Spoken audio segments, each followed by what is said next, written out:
Sigla, momento della rassegna stampa dei quotidiani nazionali. Luca Siliberti.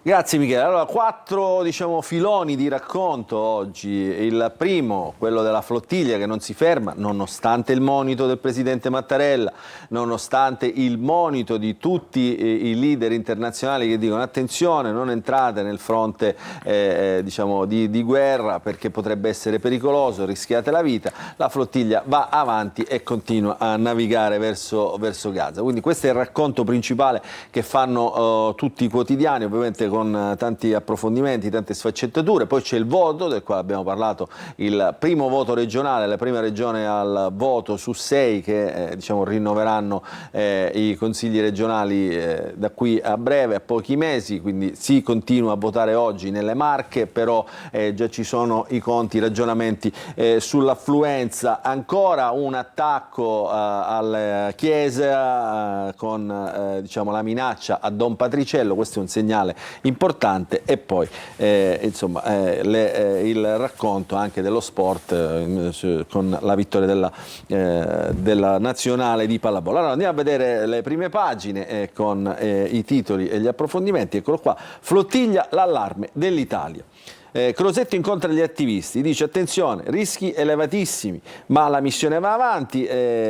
Si è votato in Moldavia dove hanno vinto gli europeisti. Qui è una partita complicata perché erano in campo i filorussi, qui siamo al confine con la Russia, i risultati, che contestano ovviamente i risultati perché il voto in qualche modo qualcuno ha cercato di orientarlo in questo senso. Poi il piano per Gaza, Trump in pressing su Netanyahu, e poi a Kiev droni raid russi la notte scorsa, quindi altri morti.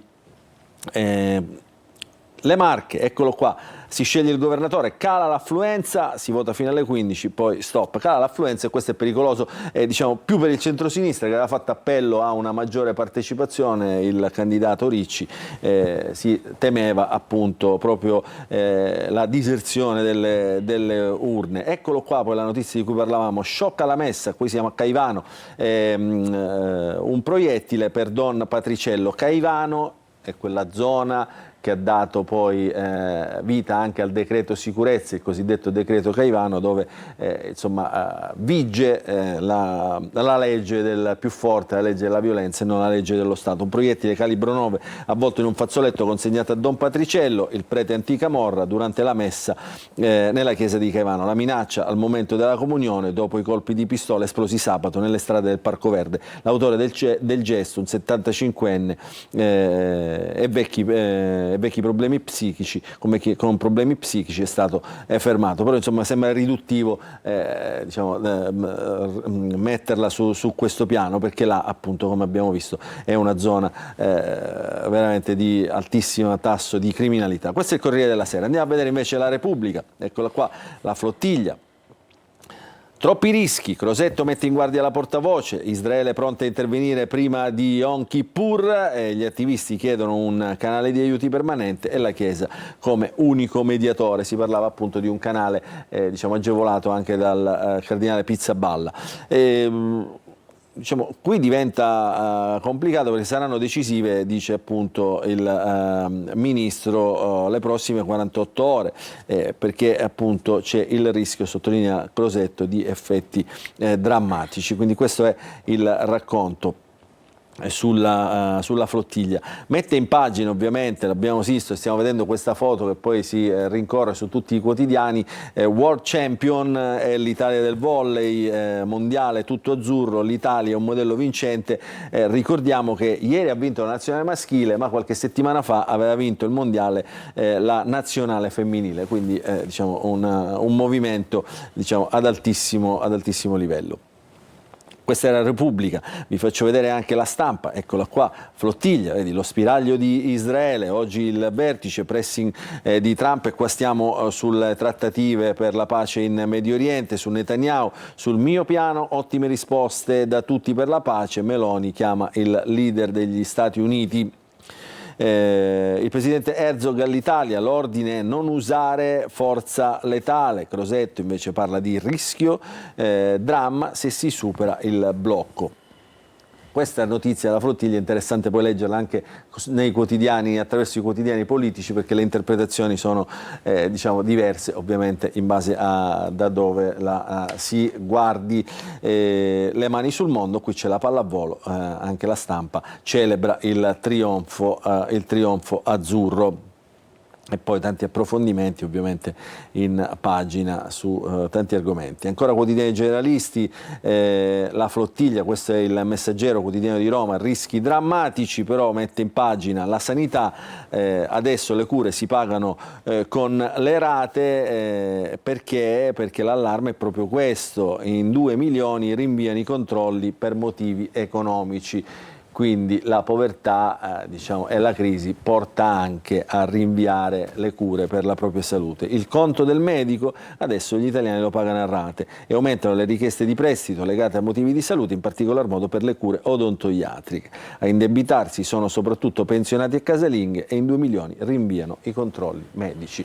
È un grandissimo problema del quale ovviamente anche in questo periodo non si parla mai abbastanza. Il proiettile a Don Patriciello, siamo sempre sul Messaggero, e il voto in Moldova, diciamo, chiudono la pagina. Si parla ancora del caso di Garlasco, sul denaro, diciamo, a Sempio, anzi uscito dalle casse della famiglia Sempio, il denaro dello zio, non potevo dire di no. Quindi questa storia di Garlasco si condisce sempre di elementi nuovi ogni giorno. E poi il calcio, la Roma al primo posto in classifica, visto che questo è il quotidiano di Roma, lo sottolinea il Messaggero. Andiamo a vedere un po', come dicevo prima, i quotidiani politici. Partiamo dalla lettura che dà il centrodestra di questa storia della flottiglia e qui cominciamo, insomma, un altro tipo di racconto. In viaggio verso la guerra, già il giornale, diciamo, è categorico. La truffa della flottiglia. Molti a bordo non sapevano che sarebbero arrivati fino a Gaza. L'allarme di Crosetto dice ci sono rischi elevatissimi, ma loro tirano dritto, perché dopo di settimane di retorica sull'alto valore morale della Global Flottiglia e sulla sua importanza umanitaria è caduta la maschera, svelando le reali finalità della missione, tutt'altro che umanitarie. Gli intenti sono chiaramente politici e lo dimostra il no al governo a fermarsi, e quindi questo è diciamo, una interpretazione condivisa da molti ambienti del centrodestra. E poi i rischi per l'Italia, diciamo, ieri Zalesky aveva detto che l'Italia sarebbe stato un obiettivo sensibile dei droni russi, l'Italia nel mirino, Farnesina causa, difese aeree pronte, quindi tranquillizza i nostri connazionali la Farnesina. Questo lo scrive il giornale quotidiano di centrodestra. Andiamo a vedere sempre un altro quotidiano di centrodestra. Conte minaccia Israele, qui proprio andiamo totalmente, diciamo, mischiamo le carte in maniera completa. Conte, leader dei 5 Stelle, minaccia Israele che nel frattempo sta attaccando Gaza. Chissà come trema Netanyahu. La flottiglia si avvicina a Gaza e la sinistra inizia ad agitarsi. Nessuno osi toccare i nostri a bordo, ma Crosetto avvisa i rischi sono drammatici. Poi la telefonata Meloni-Trump per lavorare alla pace. Perché Capezzone scrive Conte diciamo, minaccia Israele? Perché l'avvocato del popolo, come lo chiamano, irridendolo in qualche modo, quelli del centro-sinistra, Giuseppe Conte, dice che ha fatto l'uomo, così fa ridere anche, l'uomo della pochette, tenetevi forte, ha minacciato Israele, non devono torcere neanche un capello ai nostri rappresentanti. Immaginatevi l'ansia di Netanyahu e la preoccupazione di IDF per il parlamentare grillino Marco Croatti e gli zatteranti italiani. Ma lasciamo perdere, insomma questo è un commento severo di Daniele Capezzone, che in effetti, voglio dire, poi non ci va molto lontano, cioè, qui stiamo parlando, diciamo, di dialoghi, diplomazia a livelli molto più alti. E poi il Tajani, il futuro di Forza Italia, ci sono spazi per crescere e cambiare, quindi Tajani assapora una crescita di Forza Italia. Andiamo a vedere il Fatto Quotidiano invece, proprio dei 5 Stelle. Droni russi da voi, 3 anni di falsi allarmi per ingannare gli alleati. Zalesky soffia sulle fake news per trascinare l'Italia in guerra. Come sappiamo la posizione del Fatto Quotidiano è netta, è no alla guerra sempre. sia quella che riguarda appunto la Russia e Ucraina, sia quella che in questo momento riguarda appoggio a Israele contro gli attacchi a Gaza. E poi la flottiglia, vedete, inseguita dai droni, Crosetto, rischi drammatici. Queste sono le parole che riportano tutti. Andiamo a vedere anche il quotidiano Domani, eccolo qua, la flottiglia serba di Hamas, la missione tira dritto verso Gaza, pioggia di droni e bombe russe, morti anche a Kiev. Zelensky, azione vile, gli attivisti confermano di voler forzare il blocco per portare gli aiuti, rischi elevatissimi di cui parla Crosetto, Tel Aviv durissima, non vogliono portare davvero aiuti, si tratta di provocazioni e di servire i terroristi, quindi Domani non le manda a dire. L'ultimo, giusto per sorridere un po' con le prime pagine del Tempo, che ormai si diletta in questi giochi di parole e soprattutto in queste fotocomposizioni, i kamikaze del PD. Tutto dentro. No all'appello di Mattarella, no anche all'avvertimento di Crosetto. Ormai l'obiettivo della flottiglia è chiaro: cercare l'incidente con Israele. E mentre il PD mette nei guai Schlein, la premier Meloni sente Trump. Questa è l'ultima notizia. Michele, ti restituisco la linea. Grazie, allora facciamo una pausa, tra poco il nostro primo ospite, il presidente della Camera Penale Italiana, Francesco Antille. La Camera Penale ha da poco concluso il suo congresso a Catania. State con noi, buongiorno Sicilia.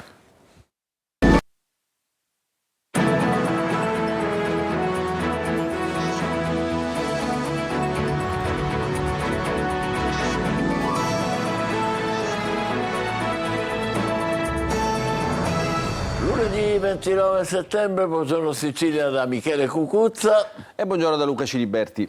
Oggi avremo ospite il presidente della Camera Penale di Catania, Antille. Scopriremo sempre a Catania come Villa Letizia coinvolge, con la cura dei pazienti, la comunità. E poi sarà con noi Giuseppina Torregrossa, scrittrice palermitana e autrice di un romanzo che è anche una saga familiare. Ma cominciamo con le notizie delle ultime ore. Violenza in via Oreto a Palermo, un uomo è stato accerchiato e picchiato da 3 uomini, purtroppo in gravi condizioni. Torna l'emergenza sicurezza in città. Vediamo. Calci, pugni, colpi di bottiglia. 3 persone hanno accerchiato un uomo e lo hanno picchiato la notte scorsa in via Oreto a Palermo. La violenza davanti a uno dei negozi gestito dai commercianti del Bangladesh, uno dei tanti che sono stati aperti in questi anni nella strada a 2 passi dalla stazione centrale del capoluogo. Poi nel corso dell'aggressione, che sarebbe stata ripresa con un video, l'uomo sarebbe stato colpito anche con un oggetto contundente, probabilmente un crick. L'uomo, con ferite alla testa, è stato trasportato in ospedale. Le sue condizioni sono gravi.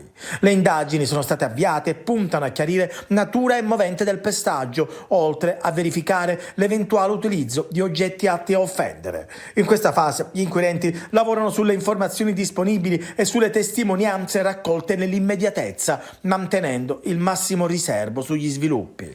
Nessun dettaglio viene escluso dalle modalità dell'accerchiamento al momento in cui sarebbero spuntati la bottiglia e l'oggetto metallico. Un'aggressione violenta che ancora una volta accende la spia dell'emergenza sicurezza in città. A Pedara, nel Catanese, un 59enne è stato arrestato per maltrattamenti in famiglia, minacce e lesioni. A denunciarlo con una telefonata disperata al 112, la figlia minorenne ha detto: se mio padre torna a casa ubriaco ancora una volta, mi picchierà nuovamente. Desiree Ferlito. Se mio padre torna a casa ubriaco, mi picchia ancora. È il contenuto di una telefonata disperata al 112, a farla una ragazzina residente a Pedara, nel Catanese, davanti agli occhi dei carabinieri giunti nell'abitazione al centro di Pedara, un quadro abbastanza chiaro. Il padre della giovane vittima, in evidente stato di ebbrezza, nonostante l'arrivo dei carabinieri, cercava di bere ancora, poche giustificazioni e il tentativo di lasciare l'abitazione. Diverse le bottiglie di birra aperte già consumate sul tavolo della cucina. Un clima di terrore seminato nell'abitazione dal padre che, secondo quanto riferito dalla ragazza, le avrebbe detto più volte: se parli ti uccido. L'uomo, accusato di maltrattamenti in famiglia, lesioni e minacce, è stato arrestato in flagranza di reato. A confermare maltrattamenti anche la madre della giovane, anch'essa vittima da anni di percosse e minacce. Le due donne hanno raccontato ai carabinieri che la notte precedente il 59enne ubriaco avrebbe improvvisamente aggredito la figlia minorenne, svegliandola e colpendola con una violenza tale da farle sbattere la testa a terra, tanto che la piccola avrebbe riportato una ferita all'acero contusa.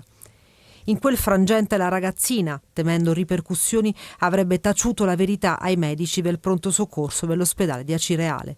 Per l'uomo si sono spalancate le porte del carcere di Piazza Lanza a Catania. È una storia che turba, che colpisce, è vero Luca, che anche i quotidiani riprendono stamane. Sì, la riprendiamo dalla Sicilia, nella pagina di Catania, eccolo qua di spalla, vedete il titolo, il padre ubriaco che picchia la figlia e la minaccia di morte. In realtà la vicenda è, come avete sentito dal servizio, molto complessa, è stato arrestato un 59enne con l'accusa appunto di maltrattamenti in famiglia. È stato lungo, diciamo, anche, come dire, l'evoluzione di questa vicenda anche dal punto di vista giudiziario, diciamo, dopo la denuncia della figlia che si è convinta appunto a segnalare il padre. Andiamo avanti con altre notizie, naturalmente ci occupiamo di Vittoria. Dopo il sequestro lampo del 17enne non si esclude ancora nessuna pista, si cerca il luogo in cui il ragazzo è stato tenuto sequestrato per 24 ore e si indaga anche sulla criminalità organizzata in lotta da quelle parti con le bande albanesi presenti sul territorio. Ci racconta Orazio Longo. Tra le ipotesi avanzate c'è anche quella di un possibile segnale di forza da parte della criminalità locale contro bande albanesi che, dopo aver cominciato a lavorare come manodopera nelle serre del circondario, avrebbero anche iniziato a gestire affari illeciti. Insomma, non si esclude nessuna pista in merito al sequestro lampo del 17enne portato via giovedì sera da 4 banditi a bordo di 2 automobili mentre era con un gruppo di amici a Vittoria, nel Ragusano, e liberato nel giro di 24 ore. Dalla simulazione del rapimento a un ipotetico messaggio intimidatorio alla famiglia, sono tanti i dubbi degli inquirenti. Il procuratore di Ragusa, Francesco Puleio, ha escluso il sequestro a scopo di estorsione. Noi non abbiamo allo stato elementi per poter dire che ci sia stata una finalità di estorsione, perché non ci risulta da nessun atto processuale. Se dovesse emergere questo dato, il processo sarà di competenza della Procura distrettuale di Catania. Visionati i video delle telecamere di sorveglianza attive lungo la strada percorsa dai rapitori per cercare risposte e arrivare a identificare il luogo dove il giovane sarebbe stato tenuto sotto sequestro. Almeno uno dei banditi avrebbe parlato con inflessione siciliana, secondo il racconto del ragazzo. Nessuno dei 4 si sarebbe mai tolto il cappuccio davanti a lui. Il sindaco di Vittoria, Aiello, chiede che l'opinione pubblica venga informata. Vogliamo sapere, dice, se questo episodio è in qualche modo collegato a mutate presenze nel territorio. L'avvocato della famiglia del giovane, Sebastiano Sallemi, spiega che dopo questo evento sono tanti i professionisti e gli imprenditori preoccupati. Con la liberazione abbiamo ottenuto il 99% del risultato, dice. Il resto lo attendiamo dalle indagini. Certo che è una vicenda che rimane un mistero, non riusciamo a capire che cosa possa essere successo. Un sequestro certamente anomalo. Ti faccio vedere, oggi i quotidiani insomma riportano un po' quello che ha detto il nostro Orazio Longo. Devo dire che chi va avanti in questo racconto è la Repubblica, nelle pagine di Palermo. Te lo faccio vedere dal sito, perché oggi il quotidiano La Repubblica, il lunedì, nell'edizione di Palermo non esce, non è in edicola. E il tema è questo: l'ombra del boss latitante Stracquadani dietro il sequestro, si è accesa la miccia. Quindi insomma si comincia diciamo, ad arricchire anche di elementi che riguardano la criminalità organizzata questo sequestro. E qui c'è la foto del latitante con il racconto di tutta questa storia che appunto il quotidiano La Repubblica, nelle pagine appunto dell'online, chiama appunto il mistero di Vittoria. Vedi poi sotto insomma le parole del ragazzo, diciamo, sono stato rassicurato dai rapitori, andrà bene. E poi anche questo accostamento diciamo, che ha fatto Savatteri, sembra uno di quei racconti di Camilleri, diciamo, anche perché la zona è proprio quella del commissario Montalbano. Te, Michele. Adesso un'altra storia. Oggi si terrà l'udienza di convalida del fermo del commercialista Mario Lupo e del dirigente dell'azienda sanitaria di Palermo Francesco Cerrito, che sono stati arrestati venerdì pomeriggio a Palermo in flagranza di reato durante un passaggio di denaro ritenuto una mazzetta. Vediamo. 2.000 euro dentro una bomboniera. Mario Lupo, commercialista e rappresentante di 2 associazioni che si occupano di assistenza ai malati terminali, ringraziava così il dirigente della programmazione sanitaria e territoriale dell'ASP di Palermo, Francesco Cerrito, per la celerità con la quale aveva erogato i mandati di pagamento alle associazioni. I poliziotti della squadra mobile hanno filmato la consegna della bomboniera nel parcheggio degli uffici dell'ASP in via La Loggia, ai locali dell'ex manicomio della città, e subito sono entrati in azione per sequestrare l'oggetto e verificare che effettivamente dentro ci fossero nascoste 20 banconote da 50 euro. Gli investigatori lo avevano capito durante settimane di intercettazioni e pedinamenti a carico sia di Lupo che di Cerrito, dovevano solo dimostrarlo. Con l'irruzione e il sequestro del denaro è scattato anche il fermo in flagranza per entrambi. Lupo è un commercialista e revisore dei conti molto noto in città. Le associazioni di cui si occupa negli anni hanno incassato dalle ASP ben 17 milioni di euro per vari servizi di assistenza. Dopo gli interrogatori di garanzia e la convalida, l'indagine potrebbe allargarsi. Ma nel frattempo la vicenda sbarca anche sui tavoli della politica. L'ASP di Palermo infatti è senza manager dal 21 gennaio scorso, quando Daniela Faraoni è stata nominata assessore alla salute. A reggerla ad interim il direttore sanitario, ma ora piovono interrogazioni e denunce anche in casa Forza Italia, e a Palermo si pensa di non aspettare oltre e si cerca una figura di garanzia da nominare entro la fine dell'anno. Intanto vediamo con Luca Silberti cosa dicono i quotidiani stamattina su questa vicenda. Allora, partiamo dal Giornale Sicilia, quotidiano di Palermo, che ci fa l'apertura su questa storia delle mazzette e va anche avanti nel racconto. Le mazzette all'ASP, titola, almeno 5, quindi si è conosciuta quella, diciamo, della bomboniera, però almeno sono 5. Lupo ammette i soldi dati a Cerrito, dice per ringraziarlo, non per corromperlo, ma l'inchiesta si estende. La procura guidata da Maurizio De Lucia è convinta insomma, che diciamo, qui ci sono state più mazzette, almeno 5 o 6 volte, ma non per corromperlo si è difeso, ma per ringraziarlo, appunto, dice il diretto interessato. Gli episodi sono stati documentati dagli inquirenti con intercettazioni e immagini di telecamere piazzate nei posti giusti, una dentro l'abitacolo di una macchina, di una Mercedes, del ragioniere commercialista, presidente del CDA di 2 società che garantiscono le cure terminali. Ed è anche questo quello che fa, come dire, che indigna di più, no? Perché insomma sono servizi, a parte si tratta di sanità e quindi già è un tasto dolente della nostra regione, ma indigna anche che si tratti di malati terminali, cioè di associazioni che davano cure a malati terminali. Il retroscena, guarda, qui lo mette, diciamo, con tanti approfondimenti il Giornale Sicilia: intercettazioni e pedinamenti per lunghi mesi, quindi gli inquirenti accendono i fari e i meccanismi sulle complicità dei meccanismi corruttivi, e poi le convenzioni milionarie, e sono queste quelle che sta passando al setaccio ora la procura. Nel 2024 l'ASP ha impegnato oltre 24 milioni di euro per l'assistenza domiciliare attraverso le convenzioni con diverse società. Adesso tutto sarà passato al setaccio. Certo fa specie, insomma, che diciamo, si arrivi sempre dopo, no? Cioè deve scoppiare comunque sempre l'inchiesta. Questa storia di Palermo è evidenziata anche dalla pagina della Sicilia di Palermo, il caso mazzette all'ASP, i 2 arrestati pronti a parlare. Hanno deciso di non avvalersi della facoltà di non rispondere, quindi insomma se dovessero rispondere a tutte le domande dei magistrati, insomma, potrebbe crollare il castello, diciamo, che si è stato costruito appunto su questa vicenda. Allora continuiamo invece noi con la rassegna stampa e andiamo a leggere la prima pagina, mentre eravamo dalla Sicilia, la prima pagina, diciamo, regionale della Sicilia, con tutte le notizie. La notizia d'apertura, che troveremo anche e soprattutto sui quotidiani nazionali, riguarda la flottiglia che avanza, frenata solo dalle onde. Crosetto dice attenzione, rischi elevatissimi.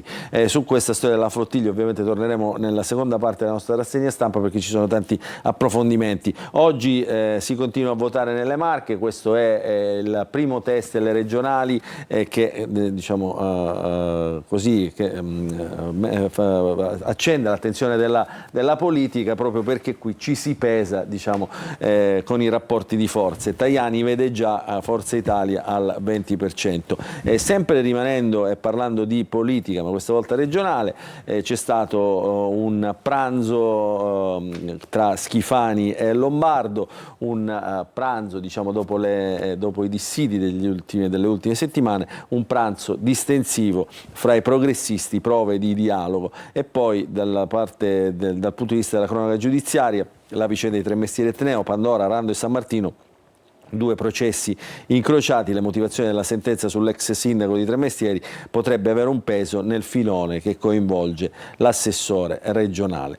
In prima pagina troviamo anche 2 notizie di sport, la vittoria della pallavolo maschile ai mondiali, quindi grande successo, e poi il calcio di Serie C, il Catania rischia, Dini salva tutto, Catania ha pareggiato 0-0 in trasferta contro il Cerignola. Questa è la prima pagina regionale. Andiamo a vedere invece le pagine interne del quotidiano. Restiamo su Palermo, che è la pagina che abbiamo visto prima, ancora protesta delle mamme perché non hanno gli assistenti cosiddetti ASACOM, le proteste delle mamme, piani personalizzati, collaboratori impreparati, non possiamo allontanarci. Dall'altro lato protestano questi assistenti alla comunicazione, l'ASACOM dice noi siamo precari e prendiamo 7 euro l'ora, quindi qui non c'è nessuno che ci tutela.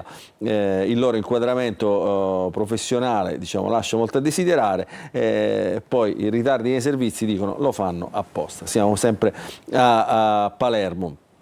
Una notizia che riguarda, abbiamo visto le mazzette, una notizia che riguarda invece un incidente stradale in via Leonardo da Vinci a Palermo, si scontrano una bici e uno scooter, 2 dodicenni sono gravi, quindi insomma un weekend ancora di sangue sulle strade siciliane. Questa è la prima pagina della Sicilia di Palermo, andiamo a vedere la prima pagina della Sicilia di Catania, dove ci sono un po' di notizie anche di cronaca. Abbiamo visto questa che riguarda appunto la vicenda di Pedara, ma diciamo, fa veramente specie questa notizia diffusa ieri dalla polizia, un fiume di cocaina verso la città. È stato bloccato ai caselli di San Gregorio sulla Messina-Catania un corriere della droga albanese con 27 kg di cocaina, sono tantissimi, in auto, nascosta in auto.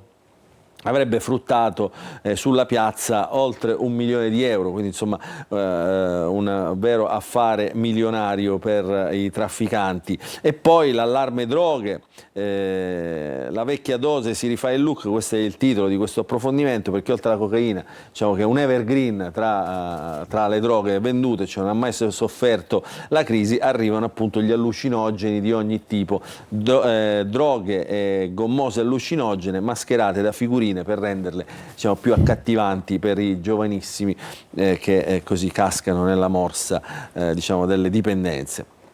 Altre notizie che arrivano dalla provincia, Belpasso, Camporotondo, c'è anche questa notizia da un caso sollevato proprio dal quotidiano, il debito, i canoni non corrisposti dalla CGIL all'amministrazione comunale. Si parlava di 17 anni di come dire, occupazione senza affitto pagato. Allora il segretario provinciale della CGIL dice attenzione, dice, non è che sono 17, sono solo 5, quindi comunque un debito abbastanza cospicuo da dover sanare. E poi insomma altre notizie che di cronaca, uno spreco d'acqua nella piazza Bonadies vicino allo stadio Cibali, e poi la festa per Don Fabio Attar, rettore maggiore dei Salesiani, con 2000 ragazzi ai Salesiani che hanno fatto festa appunto con l'11° successore di Don Bosco. Andiamo a vedere invece la prima pagina della Gazzetta del Sud, eccola qua, l'apertura nazionale riguarda la flottiglia, barche verso Gaza, Crosetto, il ministro della difesa che dice rischi elevatissimi. Di spalla però troviamo nella pagina siciliana questa notizia: il mistero della morte del 73enne indagato, un vicino di casa. Emerge una nuova pista oltre a quella del suicidio, contestato l'omicidio volontario. Questo è un caso che era stato appunto derubricato come suicidio, e invece insomma sembrano spuntare nuove ipotesi. Ieri un altro incidente stradale nel Messinese, a Castelmola, un imprenditore ha perso la vita in un incidente precipitato giù da una scarpata, era molto conosciuto, un imprenditore di 53 anni, e qui la foto dell'auto capovolta. E poi anche qui il calcio, il Messina ovviamente sottolinea le vicende del Messina, la pagina di Messina, il Messina non si sblocca ancora in casa, Milazzo punto col cuore, Igea seconda, quindi queste sono tutte le squadre diciamo della zona del messinese che militano nei campionati minori, Serie D eccetera. Entriamo dentro la Gazzetta del Sud perché ci sono un paio di notizie che diventano interessanti. Una riguarda la questione, eccola qui, del ponte. Tra l'Unione Europea e la Corte dei Conti la partita dei no e sì al ponte, il coordinamento dei comitati contrari dice la battaglia non deve fermarsi, va sciolta la Stretto di Messina, la rete civica, la magistratura contabile sta andando ben oltre le sue competenze, quindi questa è ancora diciamo, la battaglia sul ponte. Leggiamo l'attacco del pezzo perché diventa interessante, non si interrompe l'accesissima partita diciamo, tra chi vuole il ponte e chi non lo vuole, una disputa che va avanti da anni e adesso si svolge tra Bruxelles e Roma, quindi è stato spostato diciamo, il campo di battaglia, mentre prima era dalle nostre parti, alle nostre latitudini, si è alzato insomma, tra Bruxelles e Roma. Sullo sfondo le vicende dell'interlocuzione tra Governo nazionale e Commissione europea e tra Corte dei Conti e Società Stretto di Messina. Secondo il coordinamento No Ponte, il rinvio al mittente del progetto definitivo del ponte sullo Stretto da parte della Corte dei Conti conferma la sciatteria strutturale della governance dell'infrastruttura, una sequenza di imprecisioni, carenze, irregolarità, tale da rendere impossibili per il governo fornire una risposta plausibile nei tempi richiesti dalla magistratura contabile. Quindi accuse abbastanza pesanti, importanti, che in queste ore si stanno diciamo, dibattendo su altri tavoli. Questo per quanto riguarda il ponte. Poi ci sono i soldi della formazione. Eccola qua, questa è la pagina di politica regionale, bandi sbloccati, corsa degli enti a 138 milioni, questi sono importanti perché libererebbero in qualche modo alcune proposte diciamo di corsi professionali, come si sa la formazione è uno degli ambiti più discussi in Sicilia. Il click day per ottenere i soldi all'avviso destinati ai corsi tradizionali, per le lezioni ai percettori di ammortizzatori sociali non farà la selezione, fondi a tutti, quindi si riparte insomma in questo modo. Questa è la pagina regionale della politica regionale della Gazzetta del Sud.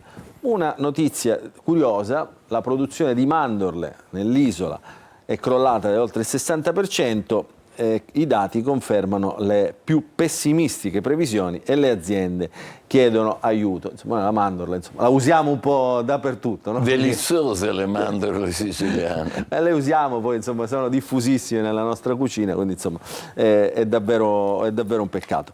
Andiamo a vedere invece l'ultima pagina, che è quella di Messina. Eccola qua, il cantiere a rilento. Si parla sempre di questo cantiere di 3 mestieri a Messina, guai a perdere altro tempo, quindi insomma l'appello diciamo, di tutte le forze in campo, istituzionali, insomma i cantieri, le forze professionali, diciamo, su questi ritardi del cantiere del molo di 3 mestieri Etneo. Chiudiamo la nostra rassegna stampa, questa prima parte, con lo sport, visto che ieri domenica si sono disputate diciamo, gran parte delle gare, allora noi ci concentriamo su quelle di Serie C, visto che il Palermo ha giocato sabato. Il Catania che pareggia ancora una volta la sua partita, quindi insomma non riesce più a vincere.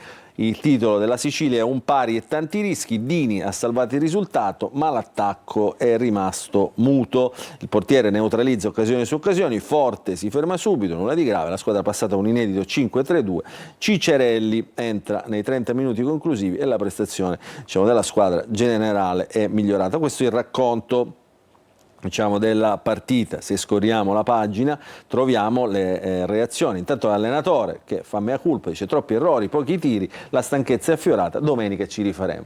Classiche frasi di circostanze insomma che non mancano mai, non ci trova mai un colpevole, il calcio è bello anche per questo. E poi sotto Donnarumma, siamo stati frenetici nel gestire la palla, il centrocampista laterale, noi abbiamo qualità e forza per tornare a vincere subito. Ora al di là delle parole di circostanza, noi andiamoci a vedere la classifica, che è quella poi diciamo che fa sostanza, e quindi il Catania perde, perde di vista le prime, che sono Salernitana e Benevento. Il Catania terzo, eccolo qua, a 12 punti. Hanno giocato ieri anche le altre siciliane, il Siracusa che ha perso la sua partita, sesta sconfitta, e poi il Trapani che ha recuperato il gap, però rimane ancora a 4 punti, ha recuperato però i -8 in classifica. Si tornerà a giocare venerdì, sabato e domenica prossima. Le siciliane giocheranno domenica 5 ottobre. Il Catania sarà impegnato nel derby contro il Siracusa. A te, Michele. Grazie Luca, adesso come tutti i lunedì un'occhiata veloce in diretta per il traffico. Cominciamo da questo, cos'è? Via Vincenzo Giuffrida? No, quasi, sì. Vabbè, è intenso ma scorrevole, come si suol dire, inevitabile. Va bene, poi cos'altro, quali altre immagini abbiamo? Questa è la circonvallazione, vediamo il lato, diciamo, vicino alla chiesa, ma anche qui qualche rallentamento dovuto soltanto ai semafori pedonali. Direi che è tutto a posto. E questa è la bellissima immagine dell'Etna vista dalle parti di Taormina, con il fumo nero accostato sul lato destro, che davvero ci rincuora. Anche questa immagine straordinaria, pochissime nubi, quindi si prospetta una bella giornata dopo le piogge dei giorni scorsi. Bene, facciamo una veloce pausa, poi torneremo a dare la parola a Luca Cilibetti con la rassegna stampa dei quotidiani nazionali. State con noi, buongiorno Sicilia.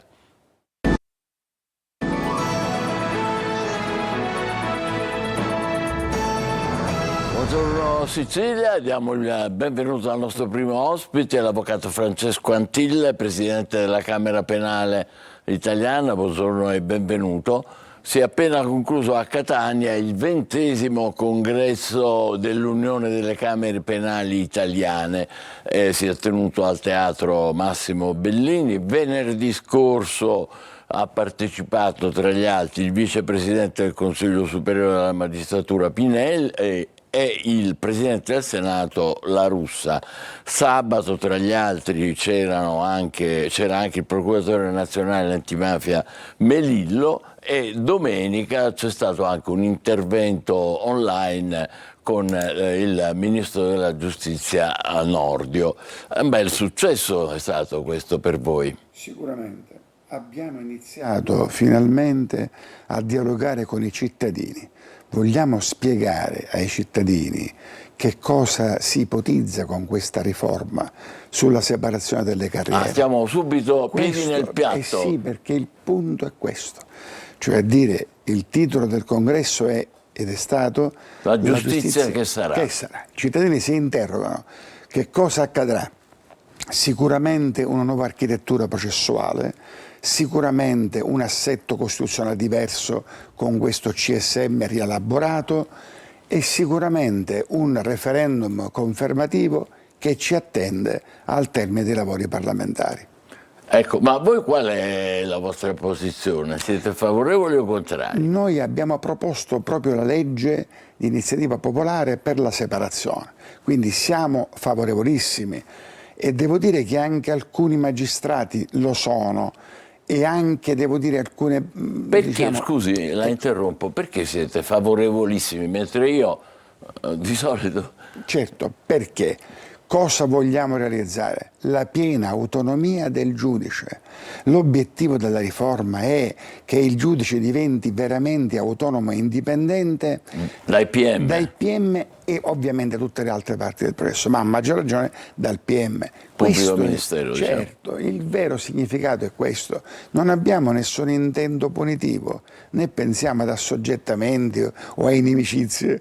Noi pensiamo soltanto che un processo garantito, democratico, liberale, garantisca di più il cittadino con la figura del giudice libero ed autonomo. Che così, diciamo, separato, più staccato e diventa più autonomo. Certamente. Però il ministro Nordio, che voi avete ospitato con un collegamento online, ha usato parole molto severe e ha parlato di dittatura dei pubblici ministeri se dovesse il referendum bocciare la proposta? No, guardi, mi permetto di dire, Nordio è favorevole tutto sommato alla separazione delle carriere.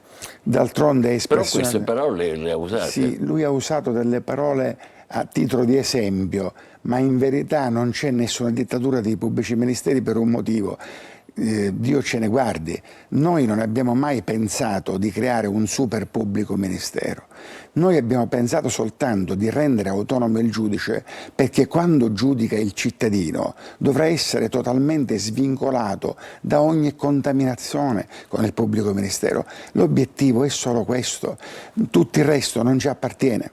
Ecco perché dico, chi dice... Questo è chiarissimo, ma per esempio ancora mi permetta di insistere, il Ministro della Giustizia Nordio, insomma non è l'ultima persona coinvolta in questa vicenda, ha detto quando il giudice Gratteri fa la lezione di mafia, una cosa interessantissima per i giovani soprattutto, dice è l'esempio del fatto che i PM e i pubblici ministeri possono parlare, intervenire in televisione, raccontare quello che vuole, mentre i giudici del tribunale devono parlare solo con le sentenze. Con le sentenze.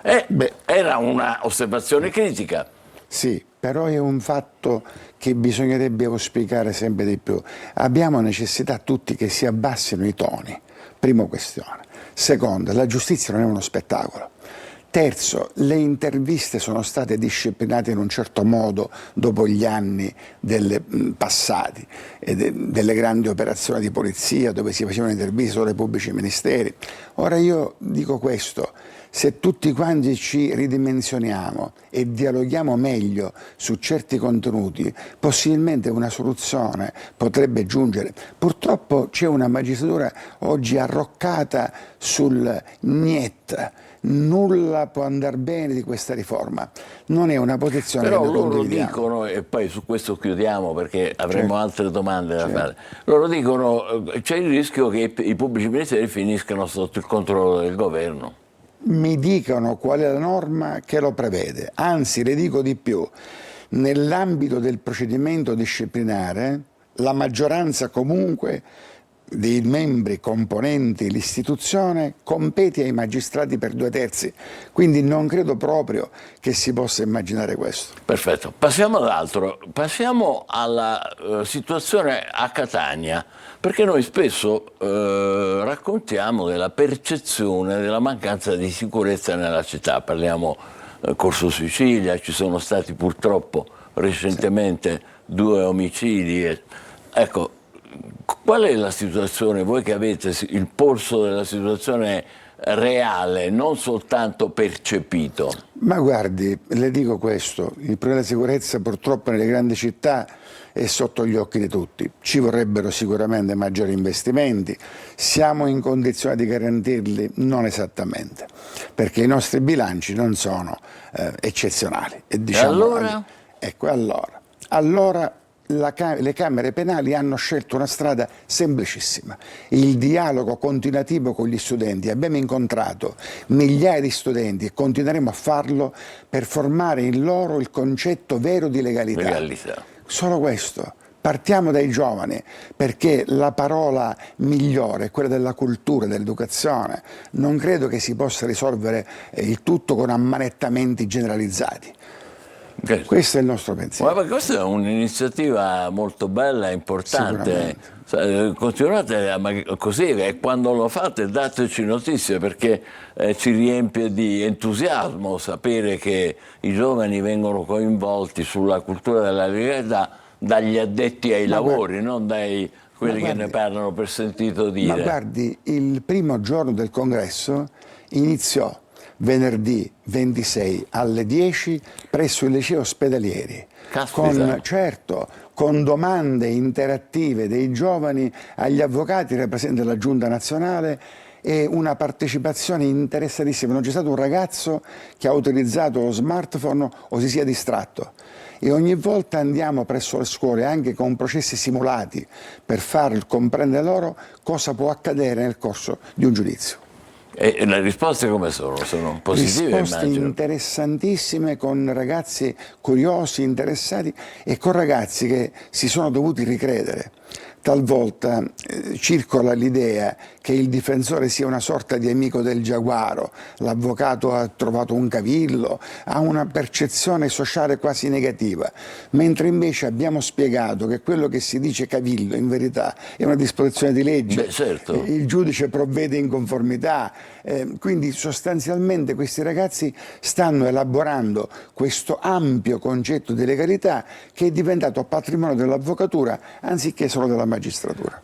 Bene, questo è veramente un dato positivo, ci fa piacere complimentarci per questo. Parliamo della macchina della giustizia, lentezze, tempi, come dire, adeguamenti tecnologici, a che punto siamo? Siamo purtroppo ad un punto non positivo, perché l'idea di sveltire il processo hanno tirato fuori dalla riforma Cartabia in poi il processo telematico, che non è stato affatto completato e presenta dei grossi problemi di accesso e di gestione. Il cittadino soffre la lunghezza dei tempi del processo e il processo diventa già di per sé una pena, perché ovviamente essere sottoposto a un procedimento e non sapere per anni qual è la sua fine, ci si rende conto che è un fatto drammatico. Ci vorrebbero sicuramente anche lì maggiori investimenti e ci vorrebbe anche una seria depenalizzazione di alcune figure minori, di reati che secondo me potrebbero essere soltanto gestiti in sede amministrativa o in sede civile. Quali sono i reati che voi considerate minori? Come le contravvenzioni edilizie andrebbero gestite in sede amministrativa. Già. La minaccia semplice, te la faccio vedere io, senza armi, senza numero di persone, senza nient'altro. La minaccia del tizio che dal balcone dice dei ragazzi ve la faccio vedere io e becca una querela, chiaramente poi finisce per intasare il processo.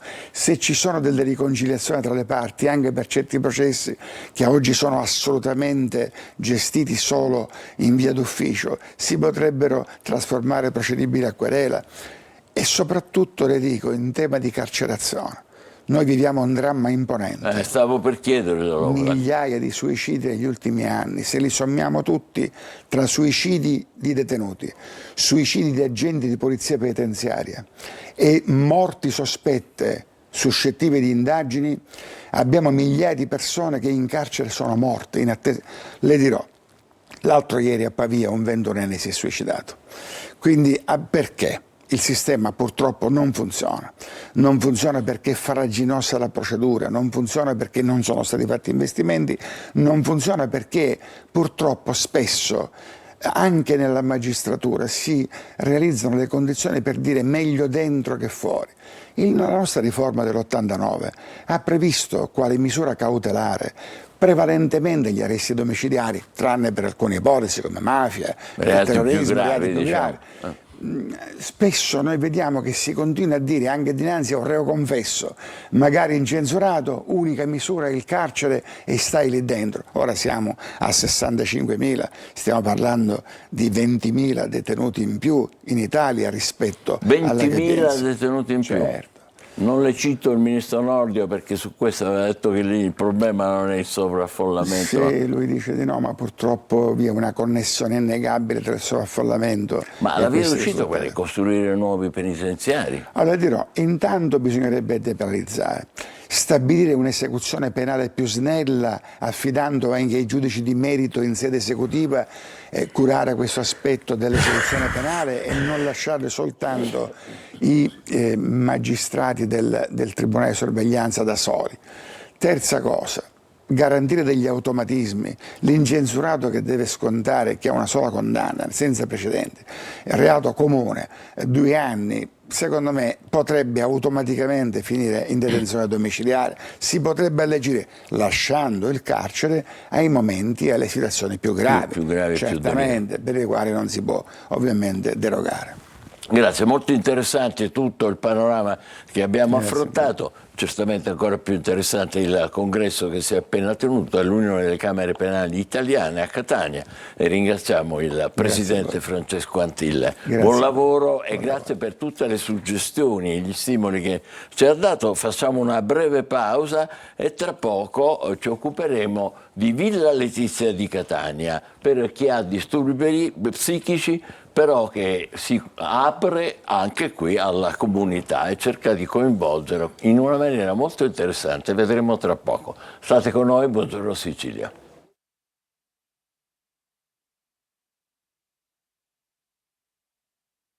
Ci attende un lunedì all'insegna del sole sul nostro territorio, solo un po' più di variabilità sulla Puglia, la Calabria, la Sicilia nord-orientale e l'estremo nord-est, con qualche possibile piovasco.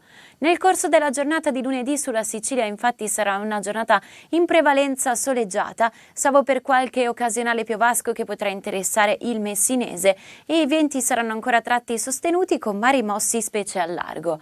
Clima gradevole con punte massime fino ai 26-27 gradi.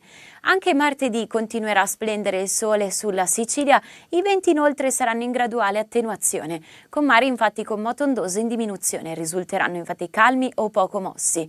Temperature massime stabili con valori che riusciranno ancora una volta a raggiungere i 27-28 gradi. Per maggiori dettagli ed approfondimenti restate aggiornati sull'app di Trebi Meteo.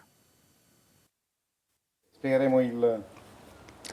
Siamo già in onda e con noi due ospiti, Ausilia Parrinello che è psichiatra responsabile medico di Villa Letizia e Cassetta Zafferana, non Catania come ho detto prima per errore, anche se avete una diramazione a Catania. E poi c'è Fabio Allia che è responsabile legale di Villa Letizia. Villa Letizia diciamo ospita una quarantina più o meno di persone che purtroppo hanno disturbi psichici, che però ha deciso di aprirsi al territorio, diventare comunità, cioè questo lo considera un tassello importante del percorso riabilitativo, leggo, dei pazienti.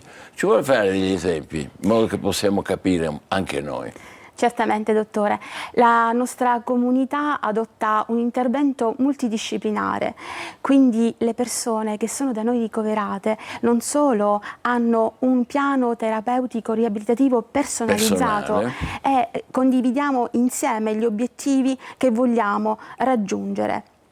Oltre alla farmacoterapia, io sono psichiatra, quindi quella è fondamentale perché ci dà l'accesso a fare altro, psicoterapia individuale, di gruppo, attività riabilitative. Abbiamo affiancato anche altro tipo di attività come strumento terapeutico, quindi ci siamo aperti utilizzando l'arte, la recitazione, la danza e il canto. Infatti leggo qui, aggiunge un posto a tavola che è una cosa celebre e poi bisogna, la mente merita compagnia e non pregiudizi. È bello questo, è stato messo in scena nei teatri di Zafferana. È stato messo in scena all'anfiteatro di Zafferana, è la seconda volta che andiamo all'anfiteatro e quest'anno abbiamo... E anche Randazzo, vero? Abbiamo fatto Randazzo, Bronte, Maletto, Catania. Abbiamo firmato un protocollo col Comune di Catania, quindi andiamo anche nelle scuole di Catania. Stiamo facendo questo lavoro proprio perché, come dice la dottoressa Perinello, c'è una fase preparatoria all'interno della struttura, però è importante andare anche all'esterno, fuori, integrare, risocializzare il malato psichiatrico. E l'accoglienza qual è? È fantastica. È vorrei dire una cosa, perché queste strutture ancora esistiamo da 45 anni, siamo strutture private, accreditate, convenzionate col Servizio Sanitario Nazionale. Sono le prime che sono state aperte, Catania ha un primato, dopo la chiusura degli ospedali psichiatrici, la legge Basaglia. Per cui veramente Catania è stata la provincia, all'epoca era l'amministrazione provinciale di Catania, è stata fra le prime in Italia veramente a poter accogliere questi pazienti che venivano dimessi dagli ospedali psichiatrici. Immagini circa 1200 malati psichiatrici dismessi dagli ospedali di Palermo, Messina e Siracusa. In gravi condizioni. Sono state accolte da queste strutture, c'è stata un'evoluzione, sono passati 45 anni, adesso riusciamo a fare questo. Beh, è bellissimo, e anche la partecipazione al Carnevale di Acireale. Sorrido, ma la cosa è molto seria perché è una strada, dite, per dare vita alle emozioni, gioia, rabbia, paura, speranza, che possono naturalmente aiutare anche questo dal punto di vista terapeutico. Sì, è dottore, così? il progetto proprio parte da Villa Letizia, dall'equipe di Villa Letizia, dagli utenti di Villa Letizia, perché i giovani d'oggi non sanno più leggere e gestire le emozioni, c'è una disregolazione emotiva. Noi andiamo nelle scuole a parlare di questo ai ragazzi e abbiamo pensato di coinvolgere i nostri utenti in questa sfilata dedicata alle emozioni, emozionalmente. Abbiamo avuto grandissimo successo. Da Cirale la cosa più bella è che ci fermavano i bambini. È proprio per questo che noi vogliamo lottare allo stigma nei confronti delle persone che prima venivano emarginate, isolate, per paura e imbarazzo. Adesso invece, grazie alle cure che ci sono, tutti quanti hanno il diritto della condivisione della società e del contesto. Ma questo è molto bello e va in contraddizione con una, come dire, un po' di... ancora rimane un residuo di resistenza che dice c'è ancora. Hanno chiuso i manicomi, scusate se uso questa espressione dai tempi prima di Basaglia, poi e così ci spieghiamo perché succedono anche reati, eccetera. Senza dubbio. Mi riallaccio a quello che poco fa ha detto il Presidente della Camera Penale, il problema dei giudiziari. Chiaramente noi abbiamo anche utenti che sono autori di reato perché hanno commesso reati legati proprio alla malattia.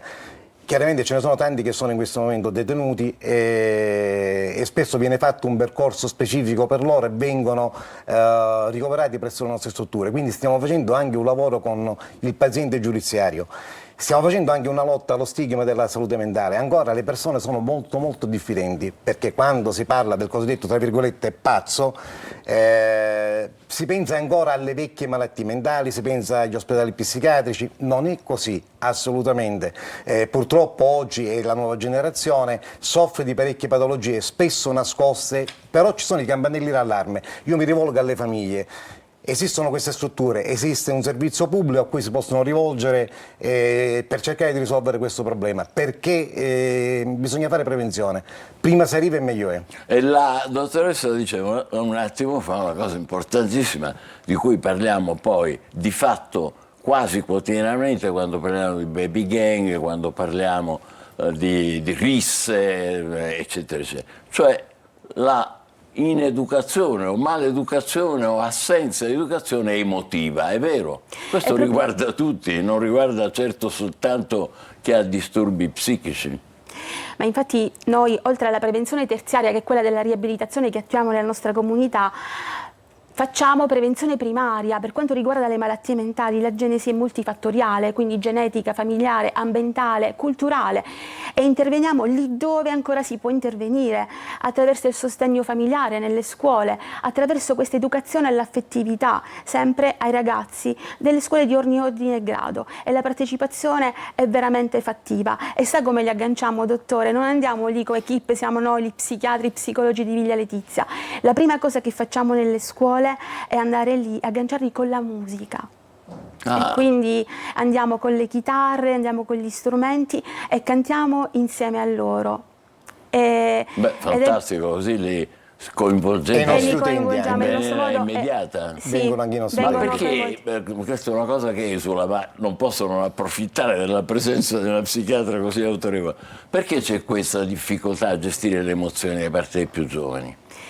Perché intanto la difficoltà generazionale, i genitori non riescono a dare dei dinieghi più come una volta e li accontentano immediatamente, non riescono, come quando eravamo piccolini noi aspettavamo il Natale per avere il regalo. Ora i nostri ragazzi vogliono tutto e subito, o tutto o nulla. Genitori non chioccia. esistono le sfumature, molto spesso i genitori, per non perdere del tempo perché sono indaffarati col lavoro, con le varie faccende che hanno, accontentano subito i loro figli. È lì che nasce il tutto. Le regole sono fondamentali. Quindi la per difficoltà tutti quanti a reggere noi. poi la frustrazione. La frustrazione da adulti, avere tolleranza anche di fronte alle sulla difficoltà. violenza di genere c'è una Sì. cooperazione tra Villa Letizia e la comunità, è vero? Come no? Noi abbiamo fatto parecchi eventi che anche riguardano la violenza di genere. Siamo molto contenti perché siamo in questo argomento molto ben affiancati dal Comune di Zafferanetto Ennea, che ci ha ospitato parecchie volte presso la sala consiliare e ci ha dato la possibilità di parlare di violenza di genere, violenza quindi sulle donne, anche in occasione della giornata dell'8 marzo. Quindi è vero, per concludere, provvisoriamente Sì. naturalmente, che la riabilitazione può essere un'esperienza che coinvolge non soltanto i pazienti ma anche le famiglie, i giovani, le istituzioni, i cittadini. Un problema di tutti noi. Dobbiamo essere è vero tutti quanti. questo. Noi altri riusciamo a coinvolgere non solo le istituzioni, i nostri utenti e anche il personale di Villa Letizia. Quindi siamo questa grande famiglia che si muove, omogenea, coinvolge gli enti locali, le istituzioni e riusciamo ad avere i risultati veramente. Siamo molto soddisfatti. Per questo lo dico per le famiglie. Certo, era proprio è per importante. questo. Ci sono famiglie che vivono tragedie all'interno, certo, perché hanno situazioni... Perché sono completamente disorientate. E sono disorientate. Una delle strade importanti è un'indicazione questa. È quella di Villa Letizia. Grazie davvero, complimenti per il vostro lavoro preziosissimo. Grazie. Fateci sapere quando farete altre iniziative che seguiremo certamente anche con Telegiornale. Adesso facciamo una breve pausa, poi incontreremo una scrittrice di Palermo che è autrice di un romanzo che è un romanzo di saga familiare. State con noi, buongiorno Sicilia.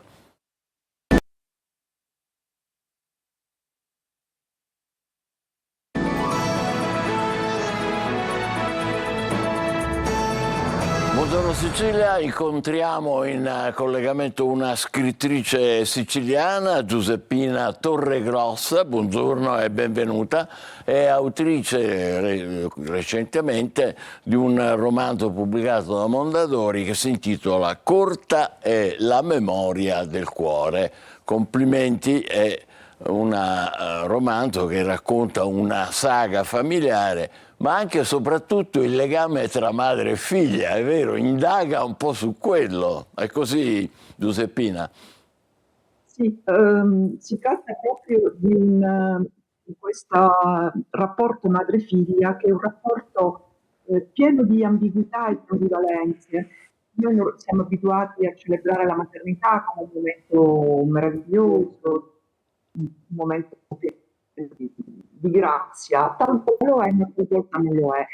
O perlomeno talvolta lo è a fasi alterne, ci sono dei momenti di grande conflittualità e in questi momenti si inseriscono poi, da questi momenti scaturiscono poi delle conflittualità enormi e delle difficoltà, poi si forma un carattere, si forma il carattere dei figli, forse con grandi, che si troveranno poi ad affrontare le loro ombre, ecco. Giusto. Cominciamo dal primo personaggio, Teresa, l'occhio pesante.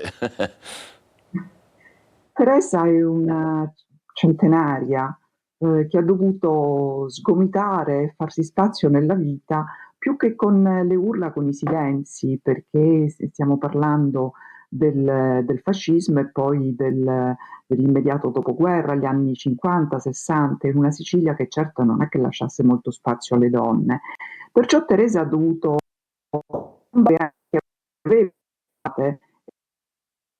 erano rappresentati dai silenzi, ora ricattatori, ora seducenti, ma comunque il silenzio era il suo superpotere. E improvvisamente Teresa scopre di avere un talento, la possibilità di guardare nel futuro e anche la possibilità di influenzare con le sue parole i destini degli altri. Poi arriva naturalmente Elena, che è la protagonista principale, la figlia. Elena è la figlia di Teresa. Elena subisce le conflittualità con la madre e fa fatica anche lei, perché in un'epoca in cui tutto è psicologizzato, Elena si ritrova una madre che di psicologia non ne capisce niente.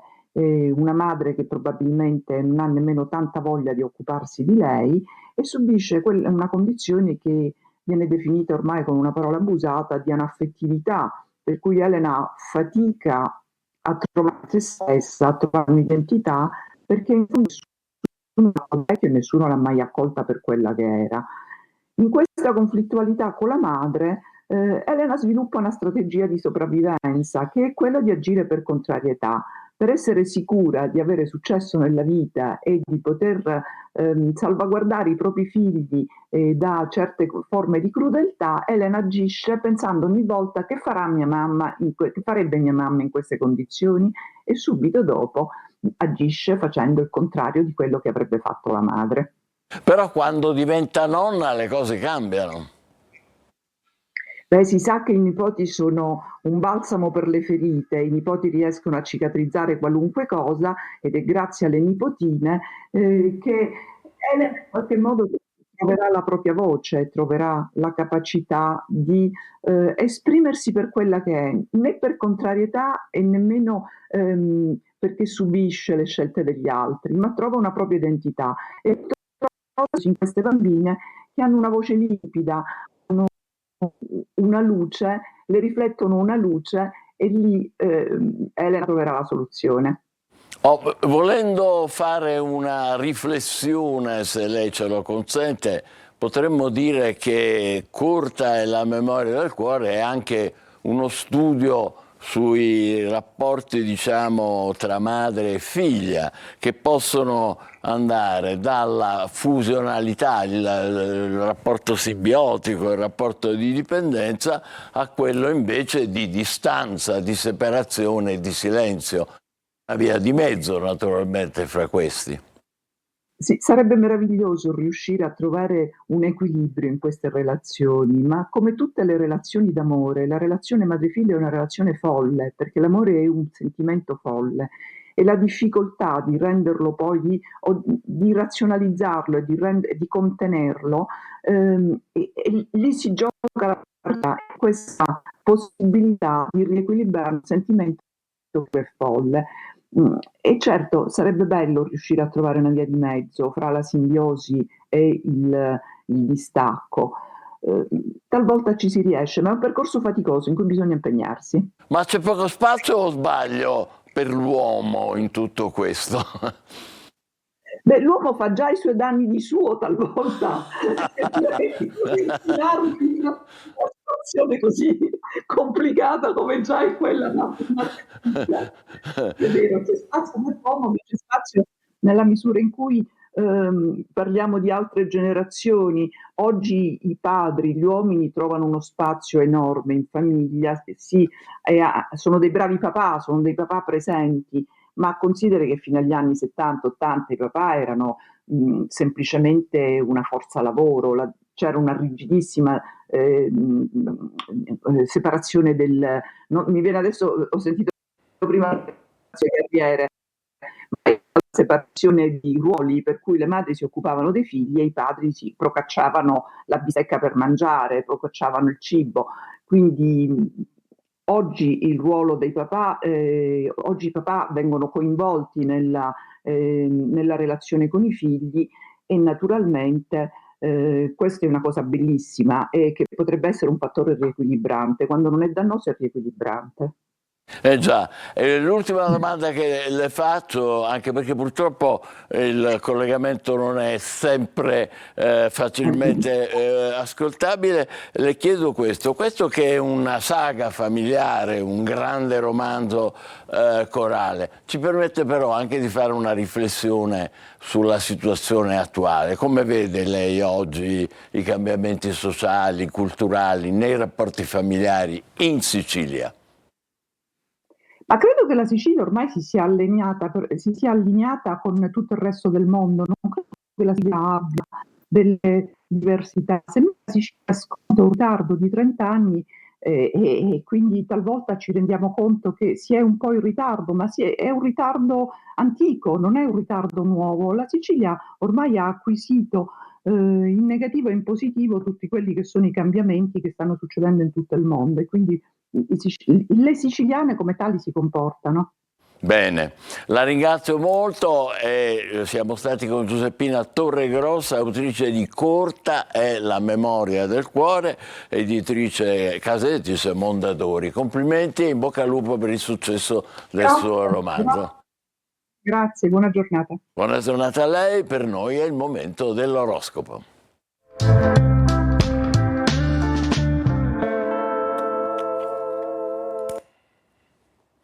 Ecco, e naturalmente se dico oroscopo dico Marco Amato. A te Marco. Buongiorno e buon lunedì, direttore. Chiamami pure Michele, mi sento in imbarazzo, caro Marco. Onorato. Complimenti per il look, oggi è strepitoso. Grazie, anche tu uno scherzo, eh? Allora, che ci racconti oggi? Bello, bellissimo, bretelle di lusso. Vai.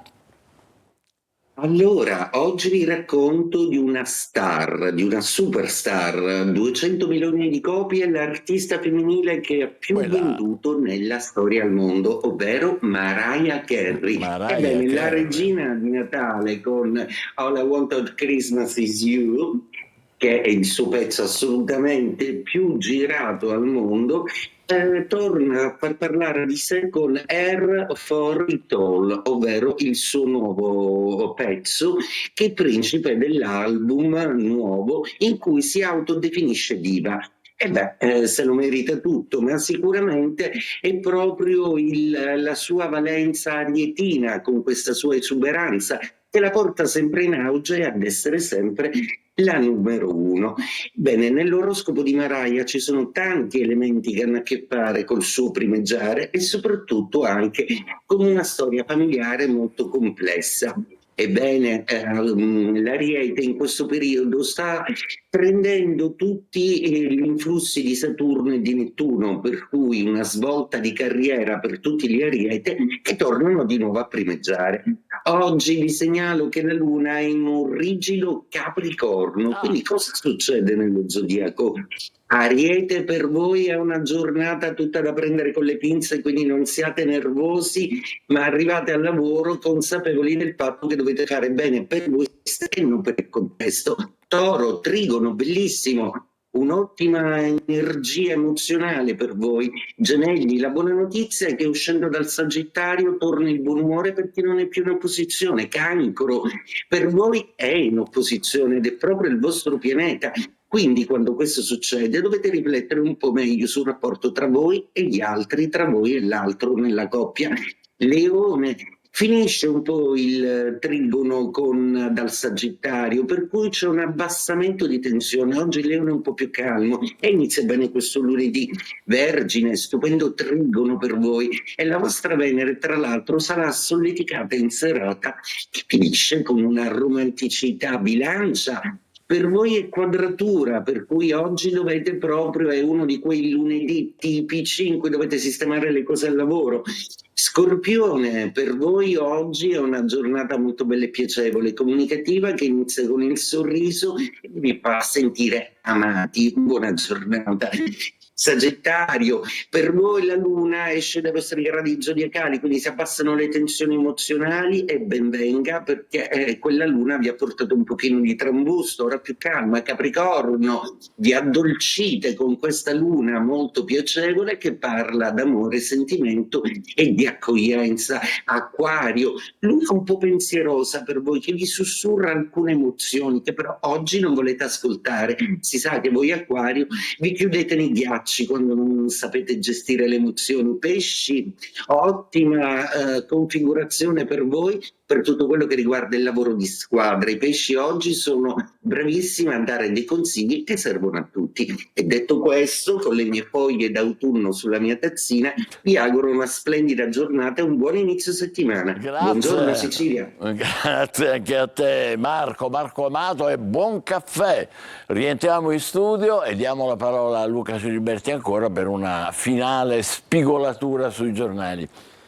Allora, grazie Michele, notizie così curiose in qualche modo, o comunque che alleggeriscono anche questa ultima parte del programma. Allora, intanto la musica bellissima di Claudio Baglioni, eccolo qua, che torna a Lampedusa. Allora, senti che però che dice: il mio concerto più difficile, perché da qui parte il nuovo tour da Lampedusa, no? Quindi grande successo. Qui c'è una foto, si vede poco, e dopo Osha, eccolo qua, i fuochi d'artificio, stadio comunale di Lampedusa, a grande senso senso questo concerto di Baglione a Lampedusa, perché è sempre rivolto, quando cominciò Scià lo fece proprio rivolgendo un pensiero e una parola ai migranti che arrivavano e che attraversavano il canale di Sicilia. Questa bella notizia con questa foto la riporta anche il Corriere della Sera, questa Repubblica.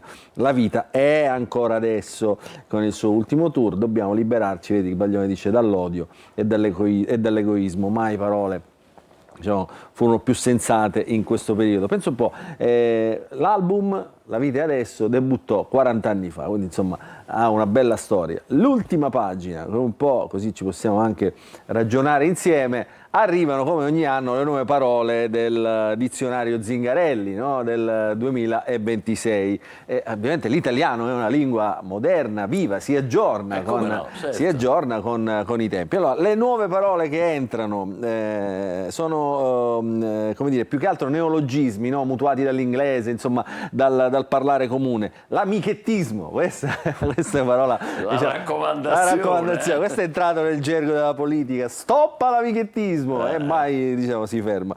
Schillato, questo lo usano molto i giovanissimi, i giovanissimi, sì. I ragazzi. Vuol dire schillato? Non so manco io. Manco io lo so. Manco io lo so. Vediamo, qua c'è qualcuna messa curiosa, qualcuno che arriva dallo sport, lo scavetto, quello, no? Il colpo sotto al pallone, nel calcio il cucchiaio, per dire. C'è qualcuna che non conoscevo neanche io, aporofobia, la paura dei poveri, questa è una malattia del nuovo millennio, la retromania, cioè l'atteggiamento nostalgico nei confronti di tutto quello che appartiene al passato, c'è una parola che si chiama la retromania. Retromania. Turistificare, anche questa è curiosa, no? Modificare il tessuto urbano e sociale e l'assetto ambientale di una località al fine di attrarre i turisti, trasformandolo in un turistificio. Che ne so, Rosso Ferrari, vabbè, questo ormai diciamo, è un grande classico. Insomma, sono tanti temi, tante parole, sono 1000 le nuove parole nel dizionario del Zingarelli 2026, quindi dobbiamo aggiornarci anche noi. Chissà che se siamo schillati oppure no, comunque non l'abbiamo capito. Chiudiamo qui Buongiorno Sicilia, l'appuntamento è per domani alle 8 con altri colleghi, altri conduttori. Grazie per essere stati con noi, buona giornata. Buongiorno Sicilia, vi ricordo l'appuntamento con TG Sicilia alle 13:30.